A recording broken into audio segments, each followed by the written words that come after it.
Well, this was Pope Francis' most high-profile appearance since leaving the hospital. Francis appeared on the balcony at St. Peter's behind me after he had met with Vice President J.D. Vance. They had a brief meeting in the Pope's residence, the Santa Marta. Of course, Vice President Vance is a Catholic. He was received into the Catholic Church in 2019, but he has not been on the same page as Pope Francis when it comes to questions such as migration. The Pope, before his hospitalization, released a stinging rebuke to the Trump administration for their immigration policy. However, the Pope taking the time to meet with Vice President Vance before coming out to St. Peter's. He offered the Easter Sunday blessing, the traditional Urbi et Orbi blessing, which only the Pope can give.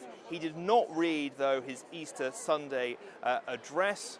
The Pope, since recovering from double pneumonia, really finds it very difficult to speak for long periods of time, but he was able to wish people in the square a happy Easter. And after his appearance from the balcony, the Pope got onto the Popemobile and greeted people in the square, delighting the crowd that had gathered. It's the first time the Pope has been in the Popemobile meeting people since his hospitalization. He circled the square and children were brought up to him, and he seemed to be in good spirits. Of course, this is a Pope who really enjoys being amongst people. However, of course, Francis is still recovering from that double pneumonia that almost took his life on 2 occasions.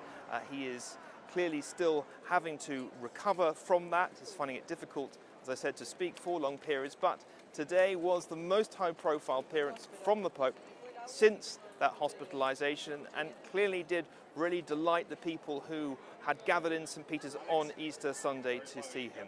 Christopher Lamb, CNN, Rome.